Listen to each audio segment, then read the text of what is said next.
का नाम पड़ी था? प्रियंका कुमारी। प्रियंका कुमारी। तनी तेज बोलियो।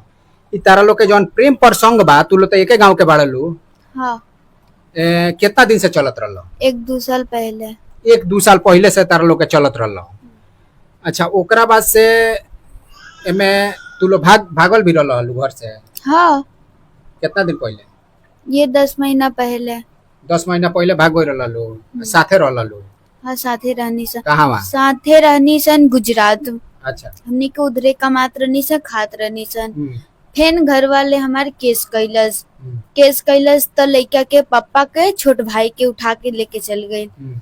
तो मम्मी बोलली तो हम कोर्ट में थाना में आके मैंने यहाँ हाजिर। का बोलनी। हाँ। मम्मी इनू। हाँ, हाँ। तो हमनी के थाना में आके हाजिर हो गई नी। तब फिर घर के लोग के तो छोड़ देहलस। फिर हमरा के लीगल कोर्ट में बयान देवलस। हम बयान देवे गई नी तो कोर्ट ओ दिन बंद हो गए 13 दिन खातिर। 13 दिन हम जेल में रहनी। 13 दिन के बाद हम निकलनी। फिर हमार बयान वान भई, हम अपने घर चल गई नी। घरे गई नी तो हमार भाई माई चाचा चाची सब कोई बोलो कि मुआ के सबके फांसी दिलवाए। फिर हम माने तारा के मुंगा के? हमरा के मुआ के। अच्छा, अच्छा। फिर हम बहुत कुछ सोचनी कि फिर हम मर जाए तो पूरा परिवार तो नष्ट हो जाये। बहुत कुछ सोचनी। फिर डर के वजह से हमरा के मारले रहला सन रस्सी में बांध के। भाई होई? हमार भाई माई सबे के मरले रहे तारा हाँ, के? बाबा या चाचा चाची सब कोई मिलके रस्सी में बांध के मरलस। लाइन के तार से भी चरैलस। लेकिन ओजी से हम फिर हमार जब जान बच गल तो हम वही से भाग गईनी। भगनी तो 112 भी आइल बा। हमरा घर के लोग के कहे के मतलब ई बाटे कि जब लइका जब आ गई रहल तो हमारे घर के यह बात बोलले रहलो कि लइका के जिसे हटा देवे के, बाहर भेज देवे के, चाहे कहीं भेज देवे के। नहीं लइका जवना से तू तार अफेयर रहे। हाँ, तो फिर लइका के मम्मी पापा मतलब बतिया के मतलब उ लइका फिर बाहर चल गए छोड़ के हमके। फिर हम भाग गई रहनी तो 112 आई। फिर 112 आई तो हमार मम्मी हमार दीदी भी ऐजी रहल जौना के शादी हो गई बाटे। उ आके घर के तलाशी कैलस। 112 भी आई रहल, तलाशी भइल, लेकिन लड़की हम तो ऐजी रहनी ना। तू तो चल गई रहली? हम भाग गई रहनी। भाग के चल गईलू लइका की यहाँ? लड़का की ना भाग गई रहनी, हम शहर की ओर भाग गई रहनी। शहर की ओर माने सिवान? सिवान। आई लइका से तेरा बातचीत होखे ना होखे? लइका के का नाम रहला? दीपक। दीपक। तो लइका से बातचीत ना होखे त हिंगनी से अंधुसिए भाग गईलू? हम अकेले भाग गईनी। जब बाहर हम भागनी ना घर से बाहर तो हम कोई के फोन से बात कहनी, तब हम पास में गईनी। उनका पास में? हाँ। तो उ कहाँ रहले वो बेरा? गुजरात। गुजरात। तो तू चल गईलू गुजरात? हाँ। अकेला ही? हाँ। हाँ, ये एने कारी के मामला हटे। हाँ। हाँ, ओकरा बाद से एने कारी फिर का करे आई रहलो? बेल करावे खातिर आवल आईनी। तो अकेले हम कहाँ रहे हम अकेले। तो फिर हम के दोनों आदमी साथ में आनी सन। तो घरे केहू के पता ना रहल कि हम साथ में बानी। तो हमरा के गोपालगंज रूम लेके हमरा कोई जी रह के घरे आके रहत रहनी। तो काम हाँ काम वाम करते। अब बैठला से तो धर्म कर्म तो चली ना। तो फिर काम पर जाए लगनी। तो हमसे बात होखो तो शाम के 5 बजे तक ले हमरा से बात भइल बाटे। 8 तारीख के शाम के 5 बजे तक ले हमरा से बात भइल बाटे। जब काम करके गांव में जैसे हेलल गनी तो फोन हम घरे जाता नहीं, हम फोन रख अंदर से इतने कह के फोन रख के घरे आके नहा धोवा के फिर गांव में जब गई ना, तब हमारे घर के लोग खींच के रोडे पे चाकू मार के फिर घर में ले जाके औरत जेंट्स जितना लोग बा सब कोई फिर मिल के मर ले बाटे। सबके उनका के मार देले बा। अच्छा, एगो बात बताओ अब तुम काजी, यहाँ के तो लड़का के माता जी बानी, रउआ ए प्रेम प्रसंग के बारे में रउआ कुछ जानकारी रहे? पहले से ना रहे। पहले से ना रहे? पहले से जैसे लड़का के साल भर पहले बहुत मरले रहे लोग पकड़ के। वही खातिर लोग मरले रहे लोग कहे कि हमारे लड़की से बतियाएला। तो उ कहे कि ये झूठ बोलता लो हमरा से। लड़का हमर बोले कि झूठ बोलता माने हमरा से ओहू बिरा तकले झूठ बोल लगे। लड़का हां कि हम ना बतियावे नहीं, हम दूसरा के से बतियावे नहीं। लेकिन तब हमरा मन में कुछ माने एथी होके कि झट बात सच बा कि झूठ बा। लेकिन जब वो कहत कि हम ना बतियावे नहीं मगर बस उनको लोग के मारला के 3-4 महीना के बाद ही लोग भाग गइल लो।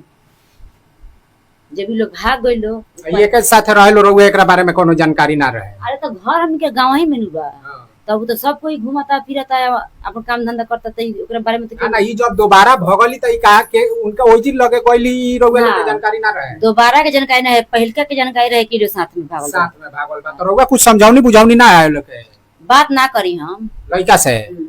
जब लड़का भागिए गए हमने के छोड़ के तुमको से बात काहे के करी हम बात ना करी। कहो तू एगो बात बताओ मान लो कि ई जौन भी भइल तो कहीं ना कहीं खुद के भी अपने आप के तरह भागला सगला ये कौन जरूरी रहे ओमे लड़कों के भी समझे तू मान ला कि गांव के मामला बा गांव के मामला जौन होला उ कहीं ना कहीं उ प्रॉब्लम में खड़े हो जाला होला नु तो ये मन से तारा कदम उठावला के कि नादानी में एगन से हो गई तार कितना उम्र बा 18 बरिस। तो उ लोग शादी ब्याह करबे करित लो कहीं ना कहीं। तो उहो लो शादी कैलो हमू शादी कैनी हम का गलती कर दिले बानी एगो हमी थोड़ी नहीं करत। ना ना तू ही नइखू करत लेकिन समाज में हमनी के जवना समाज में रहत तानी सो में भागम भाग के कहीं ना कहीं मान ला कि एगो एथी मानल जाला कि ना कि सही नहीं है। सही नहीं कि हमनी के पूरा दिल लग गई रहल ठीक बाटे। हाँ, हमनी के बिछड़े के मन ना करत रहल हाँ, अलग अलग रहे के मन ना करत रहल हाँ, बहुत कोशिश भइल बा तब भी हमनी के ना मन पैनी सन। हाँ। तो तू ना मानत रहले हो कि उ ना मानत रहले। दोनों आदमी ना मानत रहनी सन। कहीं ना कहीं तरह ये बात के पछतावा बा कि हम काहे के भगनी चाहे काहे के उनका लगे गई नहीं। थोड़ा सा भइल लेकिन अब त नहीं खे। अब माने तू का चाहत रू चाहत नहीं सबके फांसी हुई। उ तहार पिताजी बाड़े नु ना पिताजी बाहर बाड़े। पिताजी बाहर बाड़े भाई वही बालो अथवा तार माई बाड़ी तो मान लो कि तारा के 18 साल के तार उम्र बा बानू 18 साल तारा के पोसल लो पालल लो तो उ लोग के कोनो रीढ़ नहीं खाओ तारा पर नहीं खे नहीं खे काहे काहे से एगो उहे तो जन्म नानो देले रहल लो पूरा लोग देले बाटे। तो पूरा लोग देले बा तो पूरा लोग यही से थोड़े कह देता। ऐसे नइखे करत ठीक बाटे नइखे करत इहो तो अपना लड़का के जन्म देले रलिया उहो देले रलिया हमरा के जन्म ठीक बाटे। ए बड़ा के माई बाप के खुशी लड़का लड़की सन में खुशी बाटे जन लड़का लड़की कहत लड़का लड़की के खुशी के भी तो कम से कम गार्जियन के खुशी के ख्याल रखे के चाहिए कि भाई गार्जियन के खुशी के में बाटे कि तू मान लो कि पगड़ी उछाल के केहू के चल देबू तो ठीक बाटे ठीक नहीं खे। जौन हमनी के समाज देखो प्रेम प्रसंग जौन बाटे ओकरा के हम उ तो होते जात बाटे लेकिन जौन हमनी के समाज में एगनी से देखल जाला कि मान लो कि पिताजी गइले खोजे हरी कइले शादी बियाह भइल तो उ हिसाब से तो हो सकत रहे लेकिन वो हिसाब से तारा ना मंजूर भइल कहीं ले जाके ढा दिले तो हम चल जाए। तारा माई बाप पर अपना भरोसा ना रहे लगी जहाँ हमारा मन लगी तहे नु हम जाए। हमारे माई बाप का होत रहे कहीं ले जाके ढा देम कहीं ले जाके फेंक देम पियकड़ सियकड़ के दे देम हम चल जाए।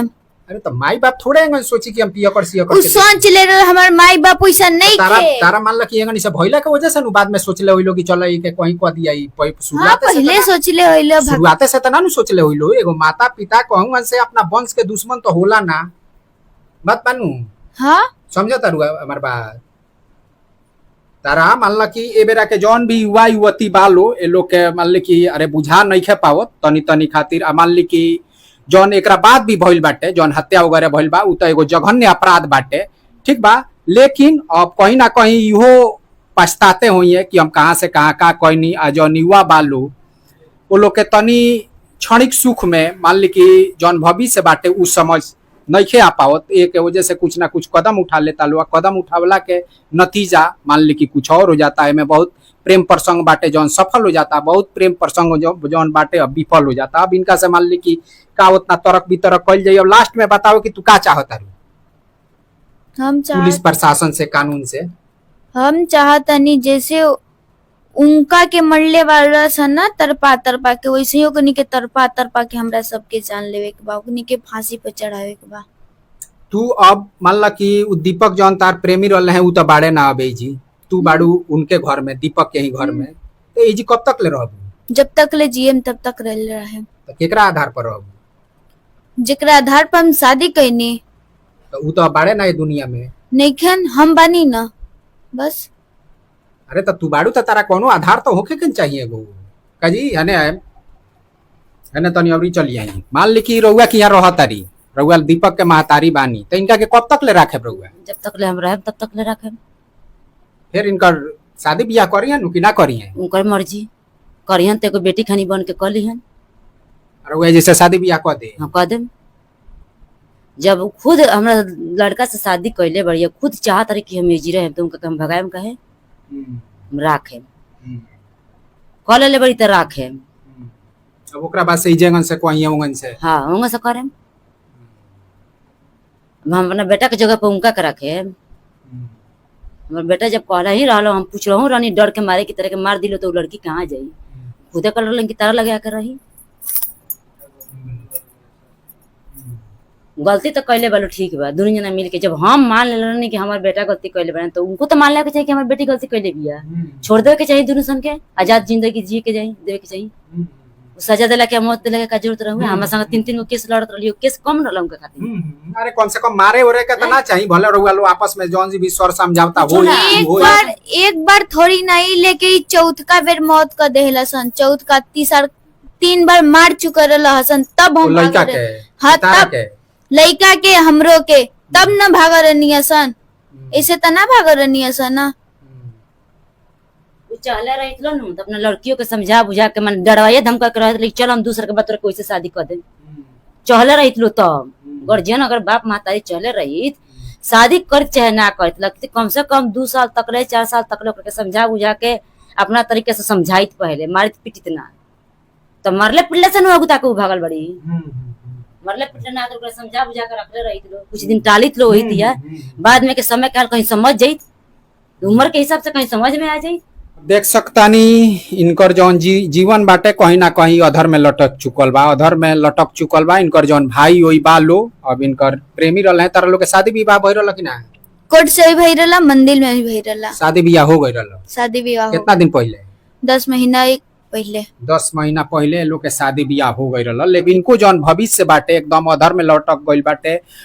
अभी तक ले पुलिस जौन बाटे ओ में से केहू के गिरफ्तारी भइल बा कि ना? एको आदमी के ना गिरफ्तारी केहू के नहीं के भइल। आज 5 दिन हो गए एको आदमी के ना गिरफ्तारी नहीं के भइल। नहीं के भइल। चलिए अब देख रहल बानी कि हालांकि कानून जौन बा वो अपना स्तर से तो वो जे भी अपराधी बाटे में सजा देबे करी एमे कोनो दूर आए नहीं है। इनकर ये कहना बा कि केहू से ना केहू से जे भी अपराधी बा ओकरा सजा मिले के चाहिए। हालांकि अभी पुलिस जौन बाटे अपराधी तक नहीं के पहुंच पावल अभी गिरफ्तार नहीं के कर पावल ए के लेके लोग के कहीं ना कहीं अफसोस बाटे। अब आगे देखी कि मान ली केंगन से का होता अगर पुलिस लोग के गिरफ्तार करता तो हमनी के फिर आके लोग के रिपोर्ट करे सन।